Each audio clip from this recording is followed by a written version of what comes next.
Mois après mois, j'adore vous présenter une tonne de titres pour mes segments Throwback.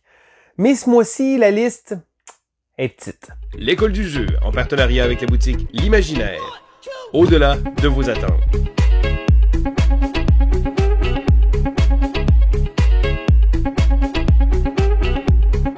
Bonjour et bien l'école du jeu. Mon nom est Sylvain et on se retrouve aujourd'hui pour ce segment Throwback du mois d'avril 2021. Alors 2021, non, ce n'est pas une erreur, c'est justement le but du segment. Je retourne un an en arrière, revisiter les jeux que j'ai acquis et je vous donne mon opinion un an après. Donc, des fois, ça nous permet de pouvoir avoir une opinion un peu plus réelle pour voir si le jeu est resté d'actualité ou même s'il est resté dans ma collection.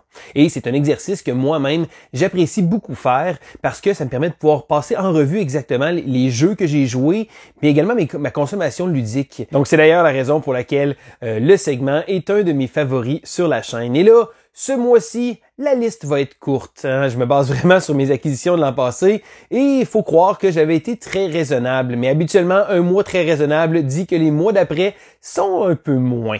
Je commence donc la liste avec Red Rising. Alors Red Rising est un jeu de la compagnie Stonemaier Games, une compagnie qui laisse personne indifférent. Il y a beaucoup de gens qui vont clamer haut et fort que ce sont les maîtres du hype avec un contenu toujours défaillant, mais pour ma part, c'est une compagnie que j'aime beaucoup. Ils produisent des jeux avec une qualité habituellement très stable, donc mis à part quelques jeux qui étaient un peu moins bons, et d'autres jeux qui se sont vraiment hissés parmi mes favoris, donc entre autres Wingspan.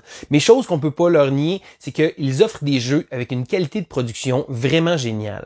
Donc Red Rising est un jeu qui est tiré d'un univers de romans que je n'ai pas lu, mais je trouve que le pitch de vente est très intéressant. Ça se trouve être des classes différentes, donc une espèce de monde futuriste où il y a plusieurs classes de personnes, et là, selon la classe sociale qu'on va être, ils sont codifiés par couleurs. Et là, on va avoir un paquet de couleurs différentes et on va devoir tenter, avec un système de cartes, de jouer des cartes. Donc, c'est un jeu de gestion de cartes et qui reprend beaucoup l'essence même d'un jeu qui s'appelle Fantasy Realm. Et là, la compagnie se l'est pas cachée. Ils se sont basés sur Fantasy Realm pour créer le jeu. Donc, c'est un jeu où on va essentiellement se magasiner une main de fin de partie.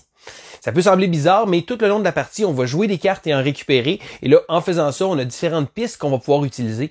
C'est un jeu que j'aime beaucoup. C'est un jeu qui a beaucoup de texte. Donc, il faut faire attention. Si jamais les cartes sont tous uniques, donc, certain que si vous l'avez en anglais, le jeu est peut-être un peu moins approprié si on n'est pas à l'aise en anglais. Le jeu est également disponible en français, mais oui, ça fait beaucoup de texte à lire. Mais lorsqu'on comprend bien le flow de jeu, c'est un jeu qui va très rapide. Ceci dit, j'ai joué avec plusieurs joueurs et c'est peut-être moins agréable. J'ai trouvé que mes parties à 2-3 joueurs étaient beaucoup plus rapides, beaucoup plus...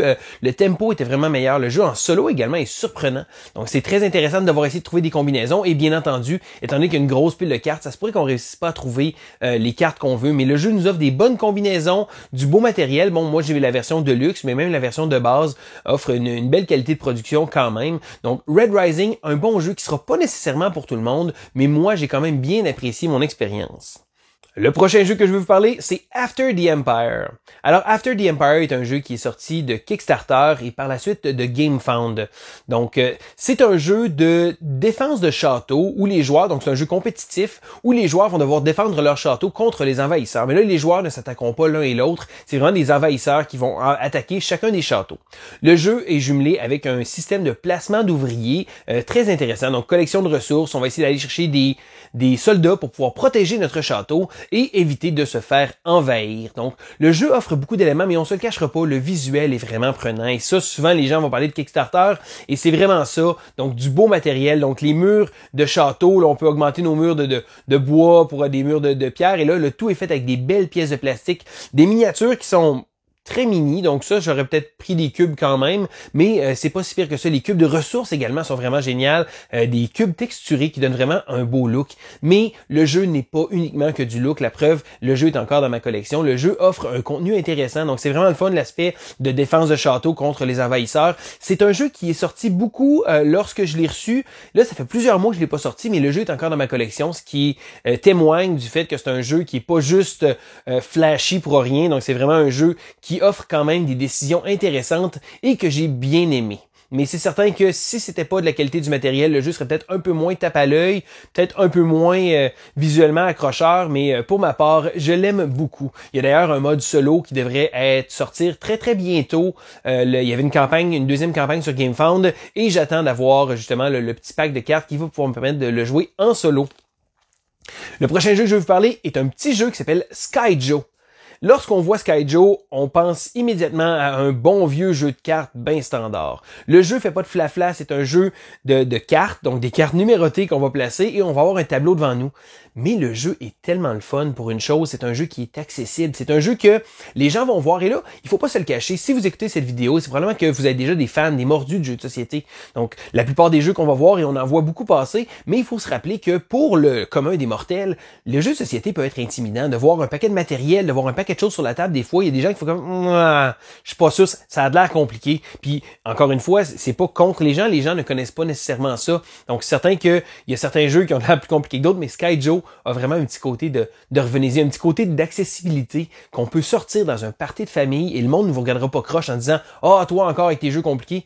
Non, ça a cet aspect-là. Et le jeu est tellement intéressant. C'est un jeu que j'ai joué beaucoup en famille. C'est un jeu que j'ai joué également avec de la famille éloignée un peu là, pendant un party de famille. À un moment donné, que des gens jouent pas trop. Ben là, attends un peu, ça se plug bien, ça.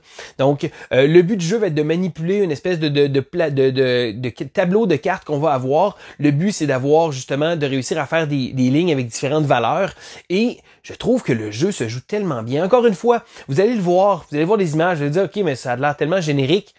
Oui et non, le jeu offre des décisions intéressantes, mais assez générique du côté positif du fait que ça va être facile à sortir. Et pour moi, l'accessibilité à un jeu est vraiment quelque chose de très important, de pouvoir partager ma passion avec des gens qui vont regarder un jeu et se dire « OK, ouais, je pense que je pourrais apprendre ce jeu-là. Ça me rappelle un peu Uno, ça me rappelle un jeu quand je joue au 8. » Mais c'est parfait, ça prend des jeux comme ça.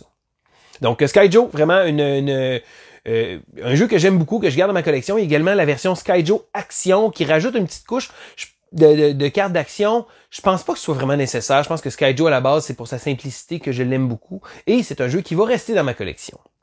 Et là, ça fait juste 3 jeux que je vous parle. J'ai un dernier jeu à vous parler. Le seul jeu qui a quitté ma collection, c'est le jeu La Vallée des Marchands, Dale of Merchant.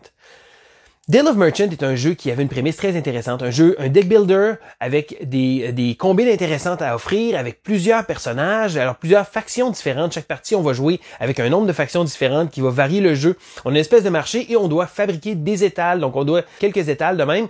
Et je trouve que le jeu est intéressant et très bien, sauf que le jeu va être bonifié si on y joue souvent avec beaucoup d'extensions. Et plusieurs extensions sont disponibles sur le marché. Malheureusement, ici au Québec, les extensions sont pas tous disponibles en français. Et là, lorsque j'avais ma version de base en français, j'avais le goût d'aller chercher d'autres choses, mais je me suis rendu compte qu'on était limité un peu dans l'accessibilité. Parce que je pense que c'est ça, la beauté de ce jeu-là, c'est d'avoir justement plein d'extensions et c'est tous des animaux. Le visuel est vraiment, vraiment super. Donc, c'est pas un mauvais jeu, mais c'est juste un jeu que j'ai trouvé avec ma boîte de base un peu limitée. Et on a tellement de jeux. En tout cas, moi, j'ai tellement de jeux dans ma collection que ça devient difficile qu'un jeu se démarque. Donc, j'ai fait une critique sur la chaîne d'ailleurs. C'est un jeu que je vous recommande quand même. Donc, même s'il fait plus partie de ma collection, c'est un bon jeu. C'est juste un jeu qui se démarquait pas nécessairement assez. Ceci dit, avec les extensions puis la Big Box qu'il y a de disponible, je pense que c'est un jeu qui offre beaucoup de rejouabilité. Et voilà! Ça fait déjà le tour de ma vidéo, une vidéo très rapide, j'avais pas beaucoup de jeux à vous parler, mais que voulez-vous, c'est le but du segment, je vais retourner en arrière et vous donner mon avis honnête. Maintenant, vous, qu'en est-il des jeux que j'ai parlé? Est-ce que c'est des jeux qui vous intéressent? Est-ce que vous y avez joué? Je veux savoir dans les commentaires quels sont vos avis là-dessus. Donc c'est Sylvain, pour l'école de jeu, on se dit à la prochaine!